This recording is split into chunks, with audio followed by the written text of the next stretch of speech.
en Capital 21. Juan, te saludo con mucho gusto. ¿Cómo estás? Querido Vicente, pues muy contento de escucharte. Te escucho un poco mal debido a la señal, me disculpo por eso, pero aquí a la orden y pendiente, con muchos temas de la semana, estamos viviendo tiempos inéditos en nuestro país, y por más que ya suene como lugar común esto, pues diario tenemos nueva información y nuevas reacciones a ella, y vemos ya un discurso por algunas partes, pues ya demasiado fundamentalista, en donde ningún apoyo, ninguna ayuda, ningún sentido común les abona, querido Vicente. Es preocupante. Más allá de lo que pensemos del periodismo militante, mi querido Juan, pues hay que decir que hay muchos ardidos por el tema de los médicos cubanos en la política y en los medios de comunicación mexicanos. Mira, Vicente, te voy a decir aquí algo que veo que está sucediendo y lo voy a ejemplificar con el arribo de médicos cubanos a nuestro país. Mira, y con otro tema que también es muy importante, que tiene que ver con el de una autoridad electoral que no es autónoma y que está jugando parte dentro de una batalla política cuando esto es un asunto que no le corresponde. Si quieres, rápidamente le entramos a este tema que tiene que ver con lo que sucede con la senadora Antares Vázquez, a la cual la acusan de violencia política de género, porque dijo muy en general a legisladoras del PAN, pero incluso sin determinar nombres, que eran unas muñequitas de Sololoy. Como dicen allá en Estados Unidos, long story short, ¿no? O sea, la denuncian en el Instituto Electoral de Guanajuato, no tiene competencia, lo manda al Nacional, resuelve la sala especializada del Tribunal Electoral del Poder Judicial de la Federación y se le impone una sanción a pesar de que pues no hubo proceso ni estatal ni nacional. Entonces, aquí el fondo del asunto, ya conocemos lo que sucedió, querido Vicente. Aquí el fondo del asunto es que la autoridad electoral se está tomando atribuciones que no le corresponden y se está inmiscuyendo en poderes de la nación. Y está jalando e intentando pues incidir en el debate político en tiempos no electorales. A ver, ¿cómo una autoridad electoral en tiempos no electorales lleva a cabo este tipo de acciones? Y aquí lo que no estamos viendo, o lo que no están diciendo más bien, porque sí lo estamos viendo, es que Antares Vázquez es la mujer que mayor preferencia tiene para poder ser candidata de Morena en el 2024 como candidata, te digo, a gobernadora del estado de Guanajuato. Entonces, la autoridad electoral se está adelantando, está incidiendo en el debate político, y de ahí la enorme urgencia de que exista una reforma en esta materia, de ahí la importancia que hoy inician los foros del Parlamento abierto sobre la reforma electoral, y de ahí la importancia que tendría que existir en que la oposición, pues si está en contra de esto en particular, pues forme parte de estos foros para que dé a conocer de manera plural y democrática, porque la democracia es el diálogo, cuáles son sus posturas. Algo que está en veremos todavía y que responde a que ellos, cuando se les mandó la reforma, dijeron que ni siquiera la iban a leer porque había una moratoria. Imagínate tú, ¿qué democracia es esa? O sea, más allá de qué se trate el tema, a quién esté dirigido, cuál sea su rubro, no, pues nomás porque viene el presidente de la República, nosotros no lo vemos, eso es democracia. Lo que sucede con Antares Vázquez es autoridad electoral. Estamos en momentos muy complicados y hay una posible solución a este rubro, que es justamente el presionar a nuestros legisladores para que voten a favor de salvar al INE. ¿Cómo? Reformando con una reforma político-electoral en México, porque al INE nadie lo va a atacar. O sea, al INE, al contrario, lo estamos protegiendo.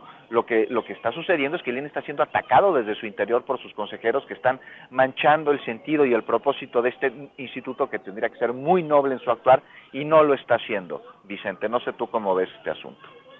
Definitivamente que hay muchas cosas que criticarle a esta autoridad electoral que pues no ha sido muy imparcial, que digamos, y hay que prestarle atención a estos casos como el de Antares Vázquez Alatorre, con quien ya nos hemos solidarizado ante este actuar de un tribunal y de un INE con muy mala leche desde mi perspectiva.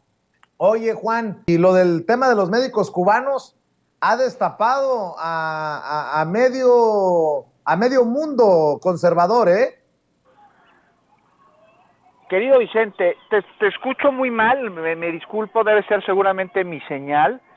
Nada más escucho voces metalizadas. Déjame nada más concluir esta participación agradeciendo tu generosidad y hablándote del tema de los médicos cubanos que adelanté que lo iba a tocar aquí.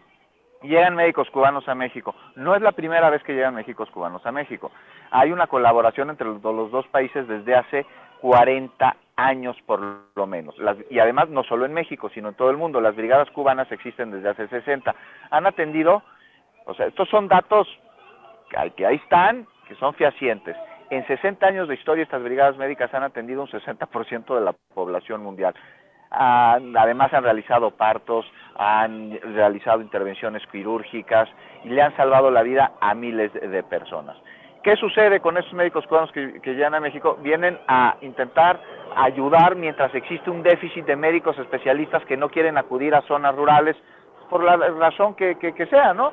Y bueno, se les respeta, se les ofrece la posición, porque antes decían, le están dando mi trabajo a médicos cubanos y yo soy especialista en México y no me dan trabajo. No, se hizo una convocatoria, le entraron los médicos a la convocatoria y nadie quiso ir a zonas rurales. Por ejemplo, las que están en Nayarit, a donde acaban de llegar estos primeros 60 brigadistas cubanos a México. Esto responde a un terrible problema que se llama fanatismo. Entonces, con el fanatismo la gente vuelve profano lo sagrado y bendito lo maldito, porque pierden por completo el piso del juicio crítico y se les nubla el pensamiento.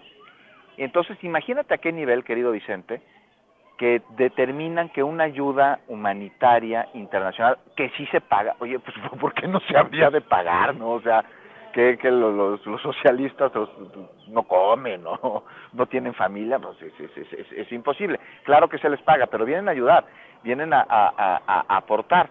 Y entonces, no sabes la cantidad de cosas que he escuchado por parte de médicos mexicanos que me han escrito en mi cuenta de Twitter, o sea, médicos, un anestesiólogo. Estos médicos no sirven para nada, no son médicos, no tienen capacidad, no tienen conocimiento. Estamos hablando, Vicente, de un país cuyo sistema de salud público es un ejemplo para todos los países, y eso no lo digo yo, lo dijeron desde la presidencia de la Organización de las Naciones Unidas. Es un país de los países que mejores índices de salud que tiene. Su universidad de médicos es una universidad que los estudiantes no estudian por dinero, sino por vocación, y que recibe no solo a cubanos, sino también extranjeros que no solo aprenden a curar a los enfermos, sino a determinar causas sociales que pueden incidir en las enfermedades, teniendo Cuba la mejor medicina preventiva de todo el mundo. Entonces resulta que no son médicos y que vienen a México no a curarnos, sino a adoctrinarnos y a meternos ideas comunistas en el cerebro. Y hay que tener mucho cuidado con este tipo de discursos, porque aunque suene inaudito, hay quienes lo compran nada más porque tienen en su derecho antipatía con la Cuarta Transformación. Ahora, esta antipatía, bueno, pues, te digo que están en su derecho de tenerla, construyanla bajo elementos en los que puedan ustedes sustentar sus críticas, por favor, un poquito de juicio crítico y hacer un lado la ignorancia. Y si tanto la repudian, bueno, pues yo los invitaría a, en vez de andar diciendo mentiras sobre médicos cubanos, cráteres en el aeropuerto o cualquier otro tema que se les ocurre, que tengan un proyecto para resolver lo que dicen que están mal y aportar a la discusión pública de manera democrática, como pues una buena oposición tendría que ser, cosa que desgraciadamente, querido Vicente, no existe en México. Así es, querido Juan. Cerremos invitando a la gente a tus redes, a tus trincheras. Querido Vicente, pues los espero en @JuanBeacu, ahí ponen en Twitter Juan Becerra Acosta, y ahí les aparece mi nombre con una palomita. Ese soy yo. Ahí les acabo de lanzar una pregunta que me gustaría que la audiencia contestara. ¿Qué le fue a ofrecer Alito Almagro? Le fue a ofrecer un pack, le fue a ofrecer una verguiza, le fue a ofrecer ser brothers. Pues ahí los espero, y a las 9 de la noche en Capital 21, en Informe Capital. Y te mando un abrazo, Vicente, con mucho cariño, con mucha admiración por tu trabajo, y con una disculpa por mi mala conexión. No te preocupes, Juan, te mandamos un abrazo, nos vemos en la noche para estar informados en Capital 21.